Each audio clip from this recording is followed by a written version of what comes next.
Everyone, स्वागत आपका मेरे एएमए एजुकेशन चैनल के ऊपर। आज की हमारी वीडियो के अंदर हम करेंगे on tips note chapter 5 organising. हमारी जो पिछली वीडियो थी उसके अंदर हमने किया था चैप्टर 4 प्लानिंग। अगर आपने वो वीडियो नहीं देखी है तो मैं आप लोगों को लिंक डिस्क्रिप्शन में डाल दूंगी, आप जाके चेक कर लेना।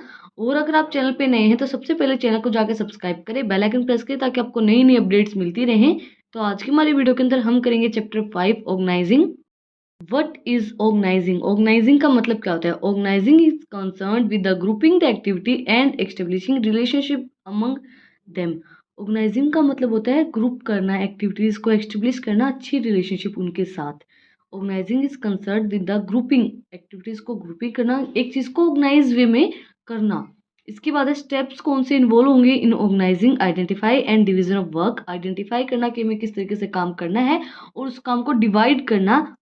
काम को डिवाइड करने के बाद उनको अलग अलग जो हमारे डिपार्टमेंट हैं, डिपार्टमेंटलाइजेशन करना, अलग अलग डिपार्टमेंट के अंदर उनको बांटना। उसके बाद असिस्ट करना कि आपको कौन सी ड्यूटी परफॉर्म करनी है, असेसमेंट ऑफ ड्यूटी, एक्स्टेब्लिश करना, रिपोर्टिंग जो भी हमारी रिलेशनशिप होगी वो। इंपॉर्टेंस क्या होंगी ऑर्गेनाइजिंग की? सबसे पहले हमारे बेनिफिट और स्पेशलाइजेशन, हमें बेनिफिट मिलेगा कि वो स्पेशलाइजेशन के अकॉर्डिंगली हम डिपार्टमेंट बनाएंगे, डिपार्टमेंट के अकॉर्डिंगली हम ड्यूटीज असाइन करेंगे, तो हमें जो स्पेशलिस्ट लोग होंगे वही हमें मिलेंगे, तो हमें बेनिफिट मिलेगा स्पेशलाइजेशन का। एंड क्लेरिफाई होगी हमारी जो भी वर्किंग रिलेशनशिप होगी उसके साथ। ऑप्टिमम यूटिलाइजेशन ऑफ रिसोर्सेज, हम अपने जो रिसोर्सेज होंगे उनका ऑप्टिमम यूटिलाइजेशन कर पाएंगे। अडोप्टेशंस टू चेंज, जो भी हमारे चेंज होंगे उनको हम अडोप्ट कर पाएंगे, अडोप्टेशंस होगी हमारी चेंज करने में। इफेक्टिव एडमिनिस्ट्रेशन होगा, एक्सपेंशंस एंड ग्रोथ होंगी, डेवलपमेंट ऑफ पर्सनल, हम अपने जो पर्सनल जो चीज़ें होंगी उनको डेवलप कर पाएंगे। रोल क्या होगा ऑर्गेनाइजिंग स्ट्रक्चर का?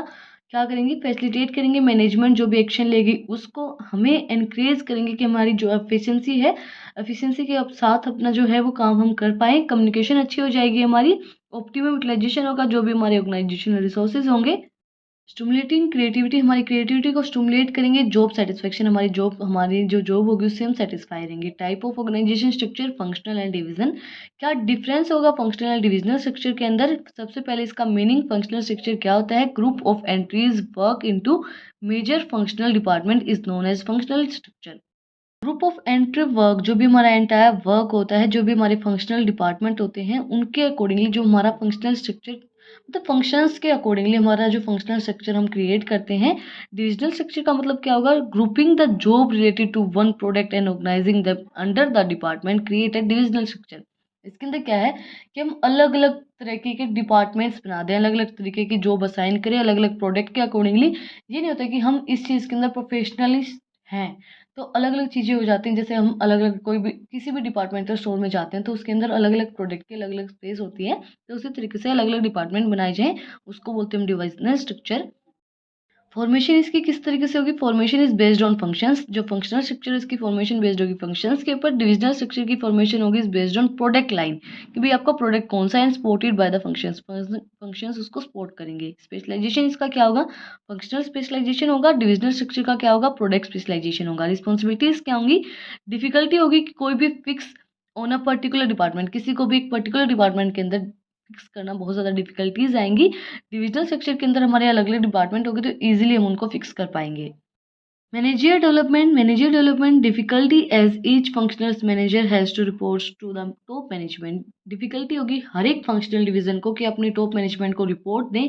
डिविजनल स्ट्रक्चर के अंदर क्या होगी? अलग अलग डिपार्टमेंट होंगे, अलग अलग डिविजन्स होंगे, इसलिए ईजियर होगा autonomy as well as the change to perform multiple functions help in manager development. Manager development के अंदर हेल्प करेगा। Cost involve, functions are involve in duplicates hence economical होता है ये। एंड डिविजनल स्ट्रक्चर के अंदर duplicates of resources in various department hence costly, जो हमारा डिविजनल स्ट्रक्चर होता है वो कॉस्टली होता है।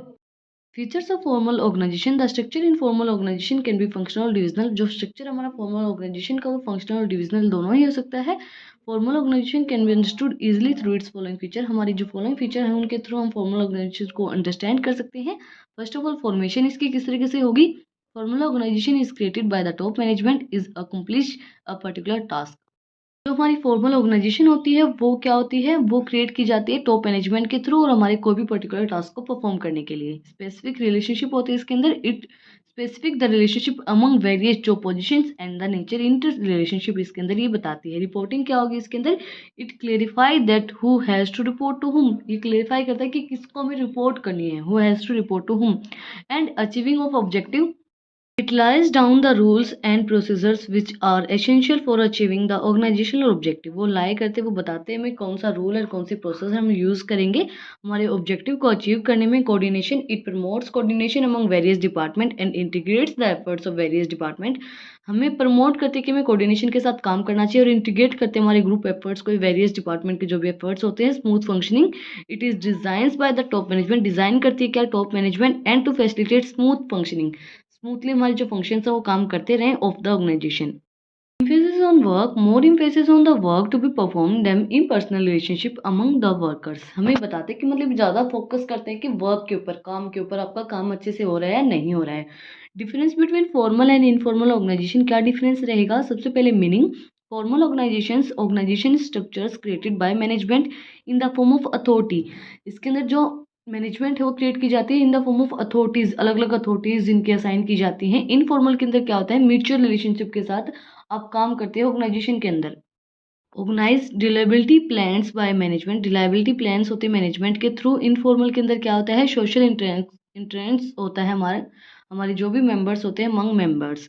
Authorities by virtue of position, बहुत सी वर्च्यूज ऑफ पोजीशन होती हैं। एंड जो हमारी इनफॉर्मल ऑर्गेनाइजेशन इसके अंदर by virtue of personal qualities, उसकी पर्सनल क्वालिटीज के अकॉर्डिंगली उसको अथॉरिटीज प्रोवाइड करवाई जाती हैं। बिहेवियर क्या होता है फॉर्मल ऑर्गेनाइजेशन के अंदर, सेट पैटर्न के अंदर होता है, बट जो इनफॉर्मल ऑर्गेनाइजेशन उसके अंदर कोई भी सेट पैटर्न नहीं होता है। आप अच्छी आपकी रिलेशनशिप है तो आप उसके अंदर किसी को भी कोई भी बात बता सकते हैं।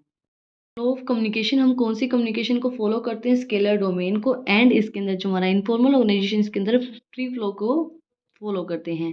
इसका नेचर क्या होगा, रेजिड नेचर की होती है। और जो हमारी इनफॉर्मल ऑर्गेनाइजेशन होती है वो फ्लेक्सिबल होती है, वो चेंज होती रहती है, फ्लेक्सिबिलिटी के साथ काम करती है। Next was what is span of management? Span of management refers to the number of subordinates under one superior that can be managed effectively by them. Span of management का मतलब क्या होगा, number of subordinate under one superior, एक superior के अंदर बहुत ज़्यादा subordinates होते हैं और वो उनको मैनेज करता है इफेक्टिव वे में, उसको बोलते हैं हम span of management।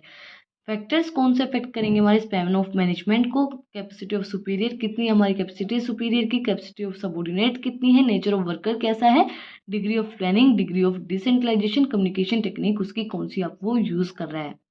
Elements of delegations, authority, responsibility and accountability, ये इसके एलिमेंट्स हैं। इंपॉर्टेंस क्या होंगी, डेलीगेशन की, इफेक्टिव मैनेजमेंट का यूज़ करते हैं, एम्प्लॉय डेवलपमेंट का यूज़ करते हैं, मोटिवेट करते हैं एम्प्लॉयज़ को, फैसिलिटेट करते हैं कि हमारी जो हमारी ऑर्गेनाइजेशन है उसकी ग्रोथ हो, बेसिक ऑफ मैनेजमेंट हायरार्की का यूज़ करते हैं, बेटर कोऑर्डिनेशन प्रोवाइड करवाते हैं। इंपॉर्टेंस क्या रहेंगी, डिसेंट्रलाइजेशन की, रिलीफ प्रोवाइड करवाते हैं, टॉप मैनेजमेंट को डेवलप करते हैं नए नए innovative ideas among subordinates, quick decision making हमें देते हैं, डेवलप करते हैं मैनेजर जो भी हमारे टैलेंट्स होते हैं फ्यूचर के अंदर, फैसिलिटेट करते हैं ग्रोथ को, बेटर कंट्रोल उसके अंदर प्रोवाइड करवाते हैं।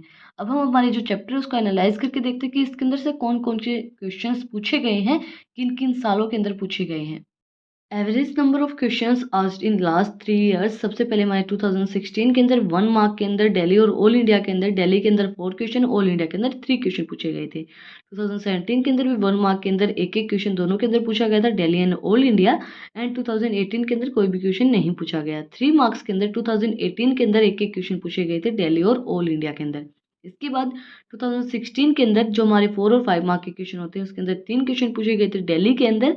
एंड 2000 जो हमारे 18 है उसके अंदर भी दिल्ली और ऑल इंडिया के अंदर एक एक क्वेश्चन दोनों के अंदर पूछे गए थे 4 और 5 मार्क के अंदर। आज की हमारी वीडियो के अंदर हमने किया है on tips note chapter 5 organising. अगर आपको आज की वीडियो पसंद आई तो आप लोगों को बताइए क्या करना है, आपको मुझे कमेंट सेक्शन में बताना है कि आपको वीडियो कैसी लगी, और कोई भी डाउट है कुछ भी आपको पूछना है तो वो भी आप लोग मुझे कमेंट सेक्शन में पूछ सकते हैं। फिर मिलते हैं एक नए टॉपिक के साथ, एक नई वीडियो के साथ। Thank you for watching my video.